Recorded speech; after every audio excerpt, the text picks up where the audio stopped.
visokių ir kotų, ir vamzdigalių, ir dar kažkokių gelažgalių, ir dar visokių ilgų dalykų. Na, vis galvoju, kur jos visus sudėlioti, nes jie pastoviai keliauja iš vieno kampo į kitą kampą, iš vieno kampo į kitą kampą. Nes į jokias lentynas neįsipaišo, jau kampai, kaip sakant, dirbtuvėse užgriozdinti ir akis nori, nenori, pradeda kilti aukštyn sienomis. Ir kągi, yra vėlgi nuo mokyklinių, nežinau, čia stalų, spintų, tokį gelažgalį radau ir galvoju, čia puikus kampainis. Nusipjauni, pasidarai vienodo ilgio, atitinkamai antras ir rumt akis virš lango. Čia ko puikiausia būtų galima tos du kampainius prisukus, palei lubos sudėti ar tai vamzdigalius, ar tai kotus, ar dar kažką tai ir taip atsilaisvins vietelę. Na ką, pajudėsiu link to ir be abejo pamatysi tuoj, kas čia iš to gausis.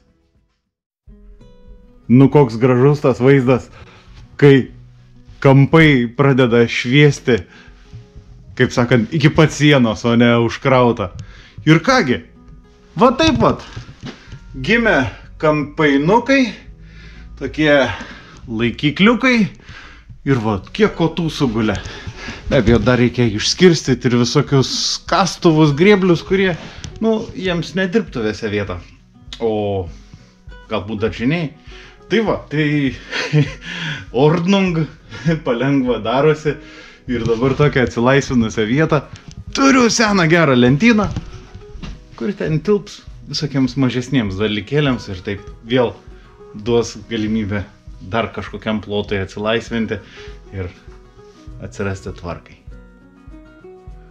Na ką, senas, gražus vytis, tikrasis su nuleista uodega, o ne kaip dabartinis ant paso ir ant euro, jis kažkoks netikras, man, va, tikrasis. Čia dabar su baltarusiais kažkokie klausimai vyksta dėl kad jie paho nenaudoja. Na, aš šituos nesiveliu, tiesiog sakau, kad man senojo vyčio dizainas yra gražesnis. Ir jo, jis čia iš faneruotės sukurtas, taip, kaip darbų pamokose reikėdavo daryti, aš kaip pagalvoju.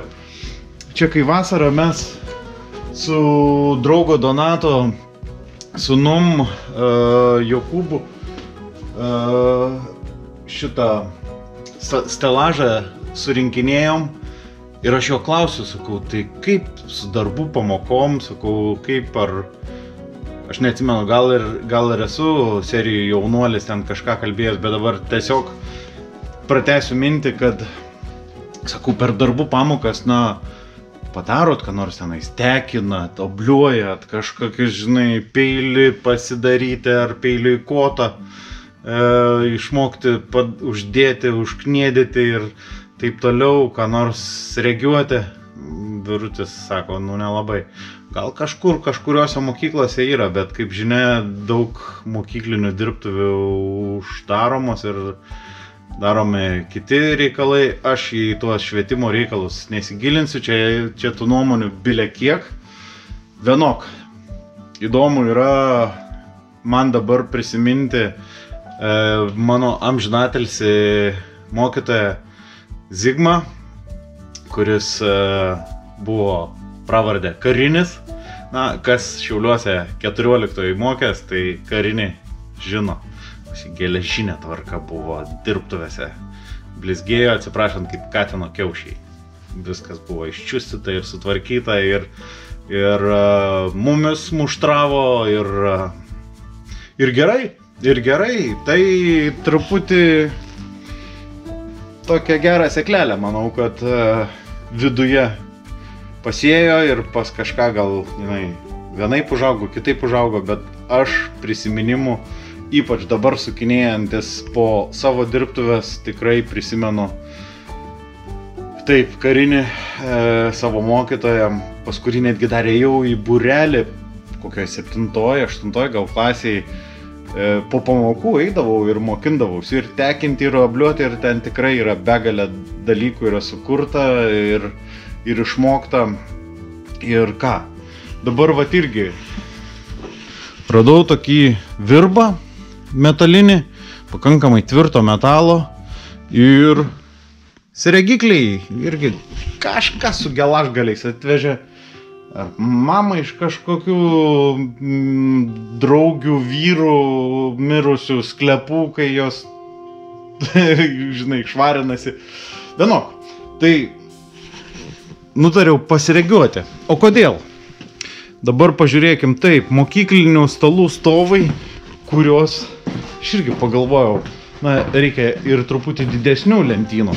Tai pirmą variantą prisidėjau, bet aš pagalvojau, gal nelabai čia tiek daug reikia ploto ir sugalvojau, kad vis dėlto reikia šitą nuimti ir va taip dar įdėti ant viršaus truputį lengvesnius aliuminio ir kitokius lengvo svorio dalykėlius bus galima uždėti, vienus sunkesnių žemiau, o čia į viršų, sakau, lengviau. Tai labai paprastų principų.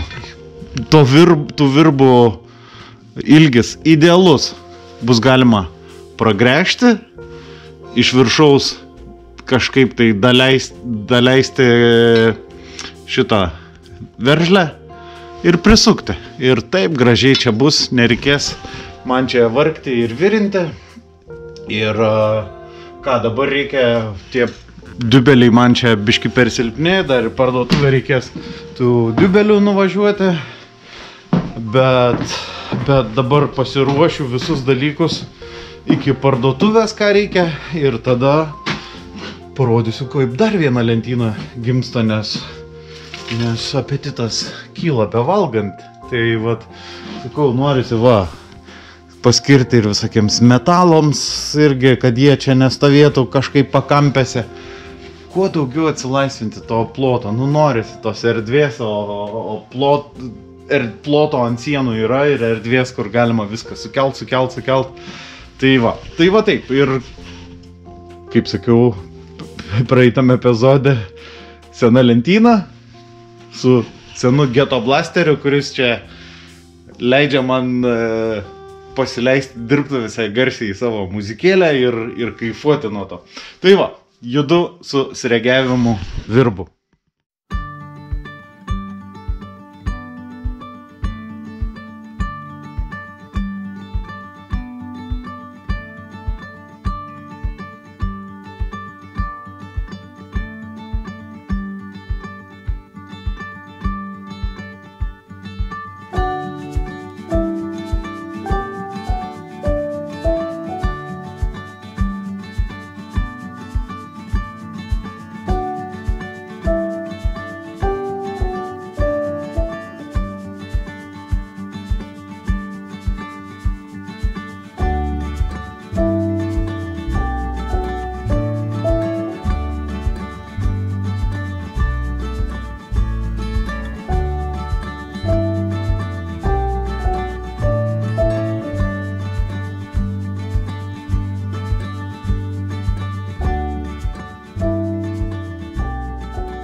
Liepos, kaip ir turbūt nemažai kitų medžių, mėgsta savo atžalas naujas leisti prie pat žemės. Ir kodėl aš apie tai dabar prakalbau? Nes kalendoriuje ir danguje yra pilnatis. O tai pasufleruoja visas metų laikas, kad dabar yra tiesiog ir sausiau. Ir labai geras metas yra per būtent pilnatį eiti, pagenėti, paformuoti tas pačias už nugaros jau prieš keletą metų genėtos obelis. Na, taip jau yra su medžiais. Ir kodėl užsiminiau apie pilnatį? Todėl, kad senolių išmintis byloja, kad būtent geriausia yra per pilnatį genėti, ypač vaismedžius, nes jie tada mažiau leidžia vilkauglių, tų vadinamų. Tai todėl, sakau, pasižiūrėjau vakar ir į dangų, ir į kalendorių, taip pilnatis. Ir turbūt, kad reikia imtis dabar pjūklelio ir žirklikių specialių sodininką ir eiti biškį paformuoti, pakarpyti. Gal apie tai truputį dar priėjus prie konkretaus pavyzdžio parodysiu, ką turiu omeny. Štai ir pakibo į palubės visokie vamzdžiukai, kurie be abejo bus kažkada panaudoti. Ir vėl pakampės švarėja, gražėja. Čia dar iki galutinio ordnung užtruksiu, bet manau, kad dar diena kita ir dirbtuvės priartės prie jau taip geidžiamos šiokios tokios tvarkos. O vakar taip netikėtai į svečius atvyko rudenį pirmą kartą apsilankęs Julius. Vyras jau netinginiauja, kibęs man akmenis. Nu ir kodėl tu vėl čia atvarei? Tai patiko praeitą kartą tiesiog pabūt čia, pabėgti nuo miesto šurmulio, pabendrauti su tavim, pabūt gamtoj, pasidarbuoti, nu ir pakeisti tiesiog savo kasdieninę aplinką ir paivarinti gyvenimą ir tiesiog išsiblaškyti nuo visų minčių ir padirbėti fiziškai ir padeda tas minčių pravalymas ir... Man atrodo, čia yra darbo terapija. Taip, sutinku su tavim, kad terapija nuo darbo tokias. Stovyklą pavadinkime. Čia turbūt mums gal vaikystėje neteko, bet vyresni broliai ar dėdės pasakodavo, kad iš mokyklos veždavo į darbo ir poilsio stovyklas. Tai čia turbūt... Būdavo kolūkio tokio, nu, varydom su visą mokyklom, aš atsimenu, aš nežinau, kaip pasu Šiauliu būdavo, kad bulverinkis arba akmenų rinkimas, tai vietoj pamokų būdavo paivairinimai, super, ir dar duodavo kelius rublius, atsimenu, tą darbą, tai... Tai... Sako, darbas išlaisvina, ne? Jo, tikrai taip. Nu, aišku, čia nereikia apeliuoti į Aušvicą arba... Ne, savanoris darbas, kas svarbu suprasti, kad tu darai, kai nori, o... Jo, ir... Neverčiamas kažkieno, tai... Nu, vat, kaip ir pats paminėjai, ir ne viens jau irgi anksčiau atvykęs svečias kalbėdavo, kad būtent nuo to miesto šurmulio čia gerai atvažiuoti ir nusinulint prie to vat, tokių vat, darbinių rūbų ir prisiliesti tiesiogiai prie žemės, prie akmenų, prie plytgalių. Tiesiog kompanija gera, tuo pačiu pabendrauti, pašnekėti ir... Dėkui. Ir malonu visą laiką. Nu tai va. Ateity irgi dar ne kartą tikiuosi atvažiuoti. Nu tai va, kaip smagu ir man, ir tuo pačiu būro kiemas gražėja ir terapiškai padeda. Ir aš padedu gražėti kažkiek, šitą savo fizinę jėgą, tai. Būtent. Na ką, dėkui ir judam mes toliau. Judam.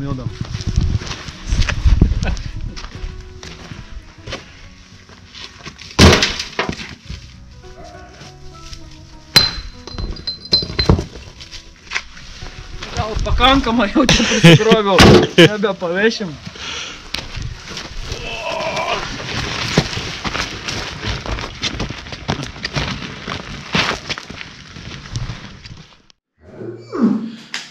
Kai laukia dar taip vėsoka, o praeitai serijoje rodžiau, kaip suruošiau žemę ir jau yra įvairiausios sėklos sudėtos daiginimui į žemę, susodintos, tai tikėkime, kad daigeliai pasirodys kažkada tai.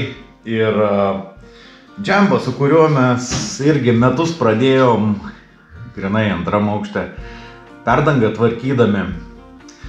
Jis jau prieš keletą metų įsiveisė pas save vynuogyną ir, kaip žinia, Lietuva, man atrodo, ar praeitais ar užpraeitais metais buvo įtraukta jau į Vindarių šalį. Viena iš šiauriausių. Latviai, aišku, toje srityje pažengę istoriškai ir turi netgi savų rūšių. Manau, kad ir lietuviai.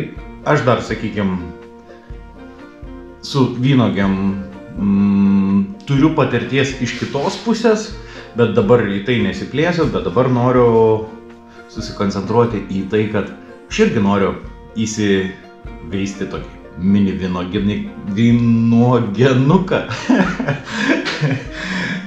Tiesiog, kas stebi mano serijas nuo pat pradžių, tai atsimena, kaip aš savo buvusiam stadione mokyklos padariau kultivuojamą žemę ir ten augindavau grūdines kultūras, kviečius, miežius, avižas, bet neturint savo technikos, tai tampa iš tikrųjų labai prabangus malonumas. Tiesiog, ekonomiškai neapsimoka auginti, nes auksiniai tie grūdai gaunasi. Tai va, tai maščiau, kaip čia, ką čia su ta žeme daryti ir įvairias idėjas analizavau. Jas dar palieku, bet sakau, vienam kraštelyje palengva reikia vynuogių užsiveisti, nes niekur kitur nematau galimybės tų vynuogių pasisodinti, o tas laukas kaip tik yra į pietų pusę orientuotas, o ir niekas jokie medžiai neužstoja, apart vieno krašto alėjos. Tai galvoju, vat būtent į tą pusę, kur niekas neužstoja, tai Džamba prikarpė man jau tokių ūgliukų, kuriuos taip genėti reikia ir su Julium mes čia irgi pagenėjom truputį medžius, bet užsiminiau, bet nieko neparodžiau, bet nesmė, tai savaime suprantama, genėjimas yra genėjimas, o su Džamba bedirbant mes irgi diskutavom apie vynuoges, apie jo patirtį, tai jis man atsiuntė vakar tokį buntelį, ryšulėlį ūgliukų ir ką. Dabar turbūt toks jau darbas bus, kad geras 2 savaitės, jeigu ne 20 dienų, reikia daigintis šaknis, o prieš aišku, gerai dar visą ūglį parai pamirkyti vandenį, o po to tik tai įstatyti, kad į vandenį įleistas pumpurėlis ir žemiau jo esantis stiebo galiukas, taip apie 2 cm, tai į tos 2 cm reikia padaryti keletą 3-4 įpjovas su aštriu peiliuku, kad taip palengvinti šaknų augimą. Ir tiesiog į vandenį ir palangės palikti, kad šviesos gautųsi. Tai turbūt, kad dabar tą darbelį padarysiu ir be abejo, kad kada jau pradės rodytis kokios tai šaknis ar tai kokie lapeliai, būtinai parodysiu. O Sangė kaip visada ateina pasižiūrėti, ką aš čia veikiu. Kažkaip tai šiandien nuotaika namuose suktis ir į šaltį nėra didelio ūpo lėkti, darbuotis, bet gal po pietų. Vienok, dar nuo Medsukio šaldiklyje buvo palikti koriai su bičių duonelė, tai gal kaip pirmą kartą renkančiam tai nėra toksai idealus variantas, dar, kaip sakant, reikia ir mokintis ir ieškoti kitų būdų, ar gal kas turit kažkokį tai gerą video, kur rekomenduoja, detaliai parodo. Nes aš vienu sekiau, tai sakau, lyg ir tas likusio vaško kiekis apie duonelę nėra mane labai tenkinantis, bet bet tai nėra taip baisiai įtakojantis skonį ir tikrai sveikatos nepakenks. Tai aš suvartosiu, bet svečiams nesiūlysiu, nebent patys užsimanys pabandyti. Bet ką, yra vaško tikrai nemažai, o čia toksai, sakykime, vaškas su trupučiu žiedadulkių ir su trupučiu donelės gabaliukais. Ir aš vėlgi mačiau ne vienoj serijoje, kad na, va tie priedai suteikia ypatingą kvapą žvakiam. Ir aš įsigijau formeles tokias ir dabar norėčiau pabandyti pirmą kartą gyvenime pasigaminti savo žvakių iš savo bitelių vaško. Na ką, dabar aš čia turiu susiruošti vašką sudėti į mažesnį bliūdą, tą bliūdą į didesnį bliūdą su vandeniu, šildyti ir bandysiu čia viską susipilti ir pasižiūrėsim, kas iš to gaunasi. Kas įdomiausia, motina juoda, tėvas irgi ten juodas. O vakarą atkeliavo tokia margutė, baltutė, baltai juoda margutė. Gamta tikrai neišpasakytus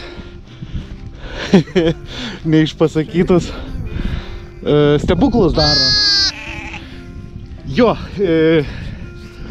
pabuvo lauke truputį, bet reikia sugrąžinti atgal į pašiūrę. Kaip sakant, kur šilčiau truputį dar tokiai jaunolytei. Kągi, turbūt, kad šiai serijai stabtelsiu ties čia. Ir darbų ir ūkio progresą be abejo, kad pamatysite sekančioj ir vėlesnėse serijose.